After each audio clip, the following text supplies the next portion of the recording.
Baiklah, nama saya Melati Trilami. Saya akan membahas makalah tentang penetapan standar akuntansi di Indonesia.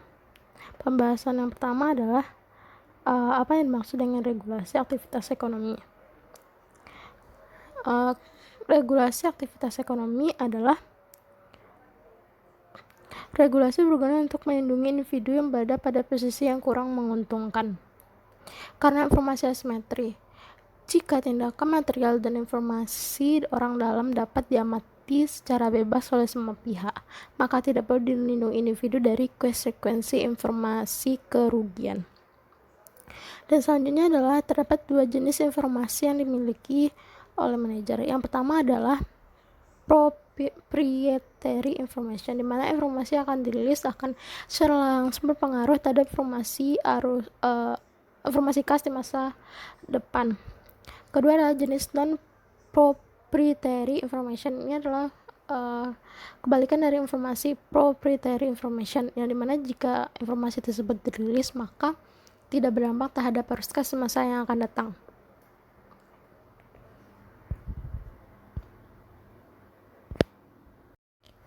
Yang kedua adalah first base information production.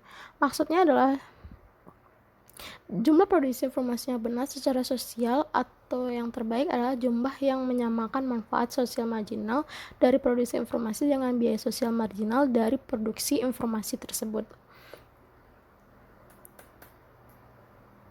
Setiap informasi akan menelan biaya yang lebih daripada manfaat yang dihasilkan. Selanjutnya, kegagalan pasar yang mencegah produksi informasi first base. Yang pertama adalah adanya eksternalitas dan free riding, dan kedua adalah masalah seleksi yang merugikan, dan ketiga adalah moral hazard problem, dan keempat adalah kebulatan suara. Yang pertama kita akan membahas tentang eksternalitas dan free riding. Eksternalitas adalah tindakan yang diambil oleh perusahaan atau individu yang membebankan biaya atau manfaat perusahaan atau perorangannya yang entitasnya tidak membuat eksternalitas tidak dibebankan atau tidak menerima pendapatan. Sedangkan free riding adalah tanda terima dari perusahaan atau individu yang mendapatkan manfaat dari eksternalitas sedikit atau tanpa biaya. Dan selanjutnya adalah masalah seleksi yang merugikan. Terdapat dua versi dari masalah seleksi yang merugikan. Yang pertama adalah kita punya masalah insider trading. Jika dalam peluang orang dalam termasuk manajer untuk menghasilkan laba berlebihan dengan berdasarkan atas dasar informasi orang dalam, orang bersedia melakukan ini akan tertarik pada peluang. Kemudian investor luar tidak akan menganggap pasar sekunder sebagai medan bermain yang seimbang. Mereka mengurangi jumlah yang mereka bayarkan untuk semua sekuritas. Kedua yang akan muncul adalah ketika manajer yang tidak mengungkapkan secara terbuka adanya kabar buruk mengenai perusahaan, di mana hal tersebut akan mengakibatkan investor tidak bisa membedakan mana saham yang bagus dan mana saham yang tidak bagus. Yang ketiga adalah adanya the moral hazard problem. Maksudnya adalah manajer dapat menyamarkan kelalaian dan menghasilkan probabilitas rendah dengan manajemen laba opportunistic dan dengan mengurangi pengungkapan sukarela.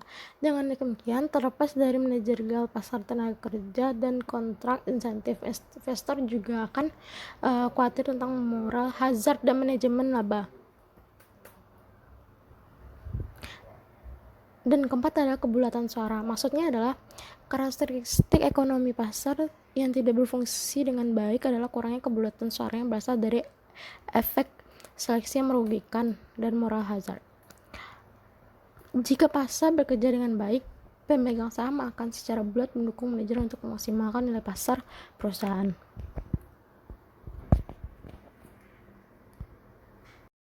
Teori regulasi terbagi dua. Pertama adalah teori kepentingan publik.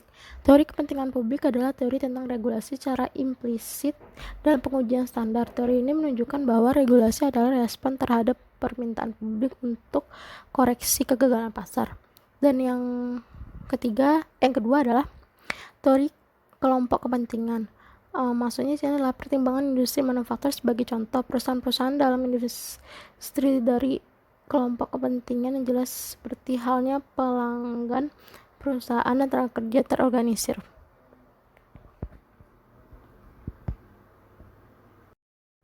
Selanjutnya adalah bagaimana menentukan standar akuntansi di Indonesia. Yang pertama adalah Standar akuntansi merupakan landasan atau petunjuk bagi mereka untuk melakukan praktek atau kegiatan di bidang akuntansi agar laporan keuangan berguna dan tidak menyesatkan. Ikatan Akuntansi Indonesia dalam standar akuntansi sebagai pedoman pokok penyusunan dan penyajian laporan keuangan bagi perusahaan, dana pensiun, dan unit ekonomi lainnya adalah sangat penting agar laporan keuangan lebih berguna, dapat dimengerti, dan diperbandingkan serta tidak menyesatkan.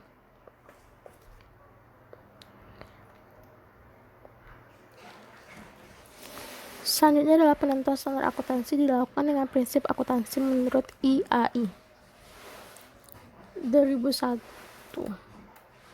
Yang pertama adalah prinsip akuntansi yang ditetapkan dan dinyatakan berlaku oleh Badan Pengaturan Standar dari Ikatan Akuntansi Indonesia. Yang kedua adalah pernyataan dari badan yang terdiri dari pakar pelaporan keuangan yang mempertimbangkan isu akuntansi dalam forum publik dengan tujuan menetapkan prinsip akuntansi dan menjelaskan praktik akuntansi yang ada dan berlaku secara umum dengan syarat prosesnya penerbitan tersebut terbuka untuk dikomentari oleh publik, dan Badan Pengaturan Ikatan Akuntansi Indonesia tidak menyatakan keberatan atas penerbitan pernyataan berikut.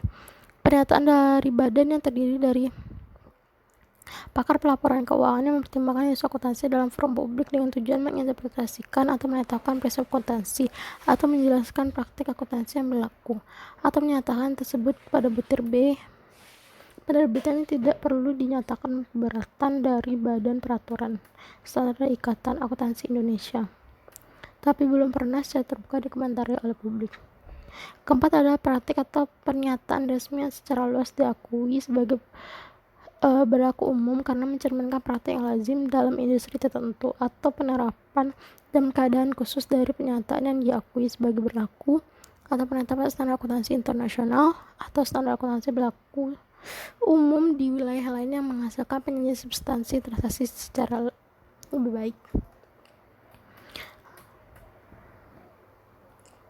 Caranya, pihak-pihak yang menginginkan regulasi akan menggunakan teori kepentingan dan teori kepentingan kelompok untuk menyukseskan keinginan, karena pada dasarnya baik kegagalan pasar maupun kebutuhan untuk mencapai tujuan sosial memaksa adanya regulasi akuntansi. Selanjutnya adalah adanya prinsip yang berlaku di Indonesia dalam hubungannya hierarki prinsip akuntansi yang berlaku di IAI. Hal ini dapat dilihat dengan adanya framework. Maksudnya adalah framework ini bersifat hierarki, artian lapisannya lebih bawah menjadi landasan dari lapisan yang berada di atasnya. Dari yang di atas dapat dilihat bahwa dalam penyajian laporan keuangan pada pihak organisasi digunakan prinsip akuntansi umum. Prinsip akuntansi berlaku umum ini terdiri dari berbagai acuan yang dinyatakan dalam bentuk hierarki.